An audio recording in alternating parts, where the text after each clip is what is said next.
Toda comunicação deve ser ajustada para aparecer convenientemente num panfleto leve ou se apoiar em mentira sobre mentira. Soren Kierkegaard, As Obras do Amor. Desta vez, eu nem vou citar as conversas das redes sociais e as fake news, tá bem? Vamos pensar pura e simplesmente nas nossas relações cotidianas. O quanto você está disposto a falar a verdade? O quanto você prefere enganar os outros e a si mesmo? Você costuma ser uma pessoa amável? E com que objetivo? No seu livro As Obras do Amor, Kierkegaard descreve alguém que ele chama de homem amável. Ele diz que na companhia do homem amável, todos se sentem muito seguros, muito à vontade. Você faz ideia do que seja realmente essa amabilidade? Olá, eu sou o Paulo Rafael e no Superleituras de hoje vamos aprender com Soren Kierkegaard porque somente através do que é verdadeiro podemos de fato praticar a responsabilidade diante do outro e do mundo e descobrir quanto vale a pena ser amável. Victor Eremita, Johannes de Silentium, Constantin Constantium, Hilarius Bogbinder, Anticlimacus. Por trás desses pseudônimos estranhos, até engraçados, estava o grande filósofo Soren Kierkegaard, nascido em Copenhague, na Dinamarca, em 1813. Filho de um próspero comerciante e de uma empregada doméstica, ele recebeu desde cedo formação religiosa luterana. Em 1930, ingressou no curso de Teologia e Filosofia na Universidade de Copenhague, interrompido com a morte do pai em 1938.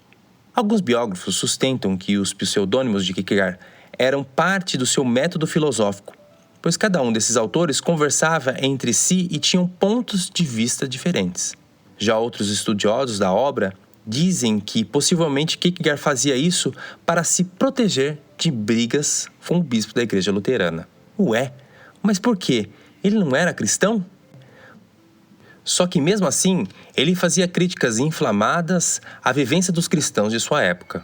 Na terra em que praticamente toda a população era cristã e luterana, ele ousava dizer que nascer em berço cristão não era garantia de ser cristão, pois, para isso, era preciso antes se tornar um cristão e isso implicaria numa transformação interior, ética e existencial. Embora Kierkegaard tenha passado por uma fase de rebeldia juvenil, o contato que ele teve com a teologia em casa, por meio do pai e depois na universidade, fez dele um autor religioso, mas não um autor comum, tanto que ele era considerado uma figura excêntrica, um verdadeiro provocador. Cutucava inclusive o intolerante cenário político de sua época, que colocava em dois extremos incomunicáveis o pensamento de direita e o de esquerda. Não sei se soa isso familiar para você. De um lado, um grupo se inclinava para a homogeneização do indivíduo, que parecia ser legitimado somente através das massas. De outro, havia uma objetificação humana, um grupo que pregava um utilitarismo sem fim. Desconfiado de ambas as posições, Kierkegaard resolveu escrever acerca do dever e da caridade do amor a fim de pensar as relações humanas. Kierkegaard se propunha, além disso, a restaurar o sentido e o objetivo da existência do cristão, enfatizando a preocupação com a verdade e a interioridade. Ele via sua época muito dedicada à imediatidade, ao que era superficial. Havia falácias e clichês em toda parte e um enorme público interessado nessas frivolidades. De novo, o homem se tornou a medida de todas as coisas, e completamente no sentido do instante. Toda comunicação deve ser ajustada para aparecer convenientemente num panfleto leve ou se apoiar em mentira sobre mentira. As crianças são educadas para considerar isso como arte suprema, ser ouvido e admirado durante 1 hora. Ninguém mais fala do que há de mais alto e nem de mostrar-se digno dos magníficos espíritos que viveram outrora. Não importa satisfazer durante 1 hora uma assembleia composta pelos primeiros que aparecem, que, por sua vez, não tiveram nem tempo nem oportunidade de meditar sobre o verdadeiro e que, portanto, exigem superficialidade e pensamentos pela metade se quiserem ser pagos com aplausos. Essa é a aspiração geral. Só que na visão dele, não havia escapatória. O verdadeiro sempre seria considerado algo polêmico no mundo, simplesmente porque o mundo nunca foi e nunca será tão bom a ponto de a maioria querer o verdadeiro. Por isso, ele adverte que não é a aprovação dos homens que decide se algo é ou não verdadeiro.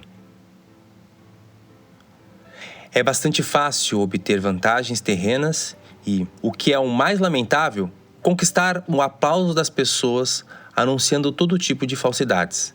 Mas isso não é amoroso de verdade, pois amoroso é o contrário.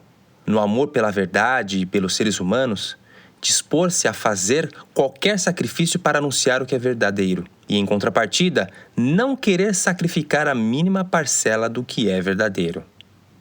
A mentira está sempre à espreita, sempre ao alcance das nossas mãos. Não parece tentador? Estamos no meio de uma conversa e de repente parece que uma mentirinha se encaixaria bem aqui. Talvez desse um ar de maior importância.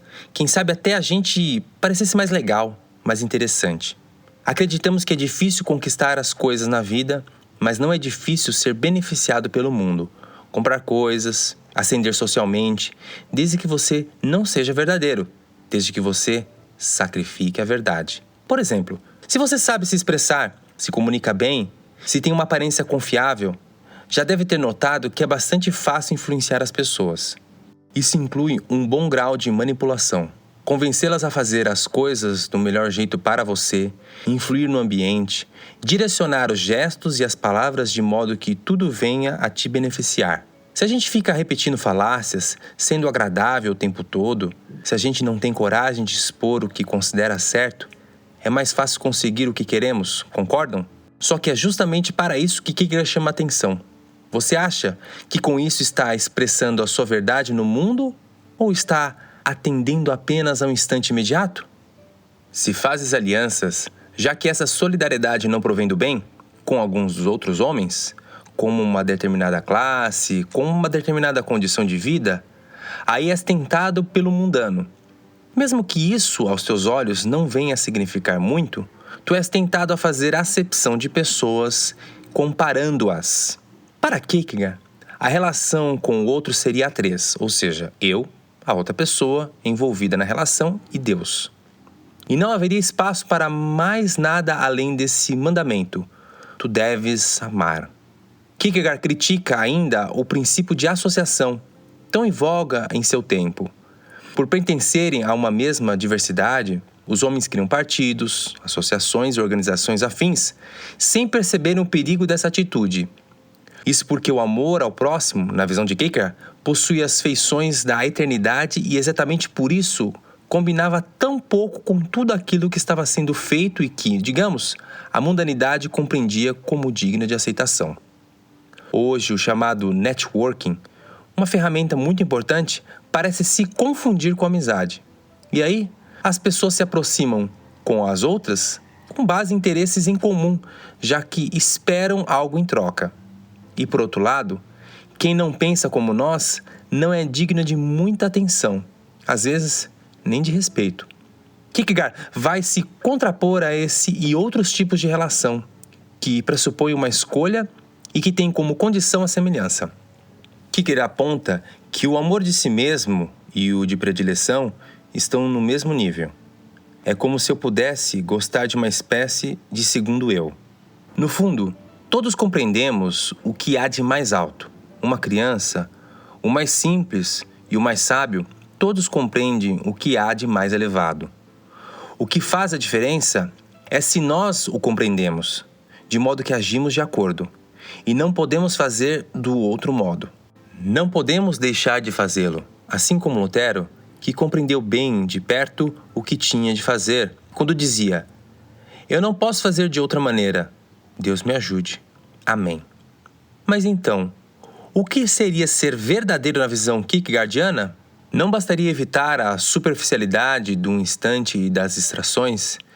Seria preciso ainda, a cada momento, tomar consciência de si, pensar com transparência e humildade, levando até o extremo nossas forças espirituais, pois todos nós temos ideia do que pode ser correto, mas isso tem um preço quando se expressa no mundo.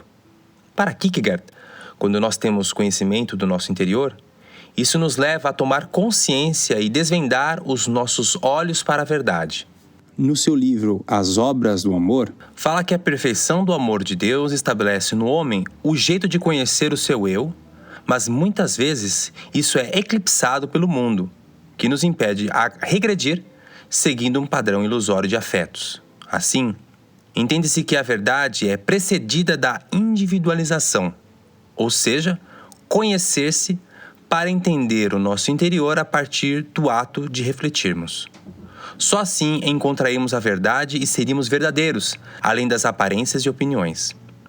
Mas antes de continuar, é importante saber que, sem o autoconhecimento, a gente não consegue alcançar nada de relevante na vida. Os bons relacionamentos, no trabalho ou na família, dependem muito da vivência de uma vida interior, a vida filosófica que nós ensinamos aqui no Superleituras. Para conhecer o nosso método simples para conquistar o autoconhecimento e descobrir os seus propósitos da vida, basta clicar aqui.